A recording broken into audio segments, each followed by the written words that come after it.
Hello everyone.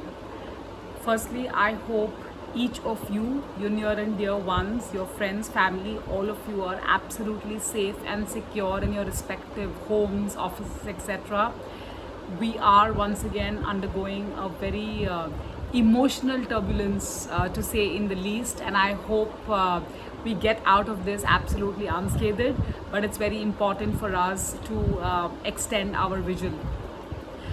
To give you a quick update on the markets and the way forward, the April month gone by has been quite an eventful one because we had the Monetary Policy Committee review in the early part of April. The stance was visibly dovish, and rightly so, because that was the beginning of the resurgence of the pandemic, or the second cycle as we call it, and that has left the central bankers a little bit wanting to feel safe than sorry.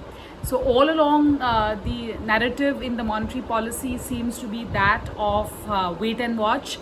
We're not in a big hurry, and we will take the necessary course of action as and when warranted. Even the minutes of the Monetary Policy Committee, which was released through the month, completely ekes off this dovish bias, and that's exactly the bond markets were waiting to hear, because there's a lot of uncertainty starting financial year, how much of borrowing can get absorbed by the market, how much of yield uptick this can have. So multiple such reason, and I would say that the GSAP, or the GSEC secondary market acquisition program announced by the Reserve Bank of India in the policy has definitely had its intended objective, at least for now, where the yields on the 10-year benchmark have largely remained range bound. It does not give you any insurance against a rising yield because there are other factors, but certainly can it aid in an orderly evolution of the yield curve? The answer is yes. So through the month, we saw tight ranges for the 10-year benchmark bond.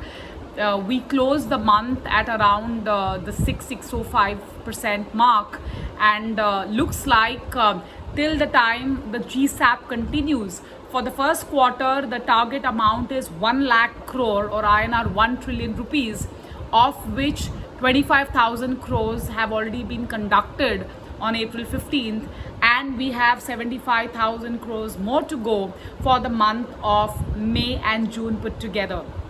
So reasons to believe this, plus Operation Twist, which also has been announced, a combination of these are likely to keep the yield curve under check.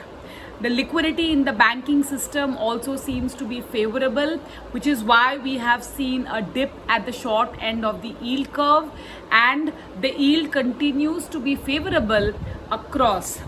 We did expect a spread compression after the announcement of the GSAP, and some bit of that has already occurred in the month of April. What is the view going forward? Couple of things. A, we are not fully clear about the implications or the impact of the pandemic on the economy in the coming next few months. So that continues to be a wait and watch. Growth remains to be the priority, not only for the government but also for the central bank, and therefore they would want to be on a wait and watch or an extended pause mode before contemplating any steps from a monetary policy perspective. That apart, it is important to keep a watch on the inflation numbers. So far, we have not seen anything very ominous which could portend very high inflation, but one needs to draw cues from the global commodity prices, which are on the uptick. Next few months, including progress on the monsoon, will give much clarity if RBI would like to revise its inflation target or guidance for FY22 on the higher side. But that seems to be more of a second half phenomena rather than an immediate concern.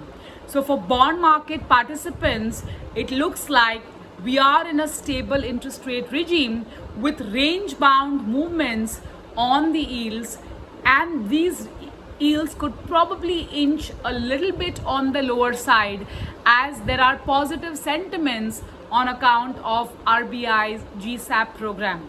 So the 6% odd on the 10-year probably could inch a little bit lower, and these ranges could oscillate in tight bands of 10 to 15 basis points. A combination of liquidity plus Reserve Bank of India's support makes us comfortable with the short to mid end of the yield curve, which is where there is carry along with reasonable comfort if interest rates were to fluctuate very meaningfully. So a 1 to 5 year bucket is where we would be positioning most of our strategies, and from your allocation perspective, depending on what your investment horizon is, try to the extent possible to align your investment tenor to the portfolio maturities so that you have lesser vulnerabilities on the price movements as we move forward. There is no point in disinvesting from fixed income at the current juncture because the power of carry is quite strong in a surplus liquidity regime. There could be volatilities which you need to take in your stride, but that's true for any asset class and not specific to fixed income. On that note, stay safe, stay invested, take care. Thank you. Mutual fund investments are subject to market risks. Read all scheme-related documents carefully.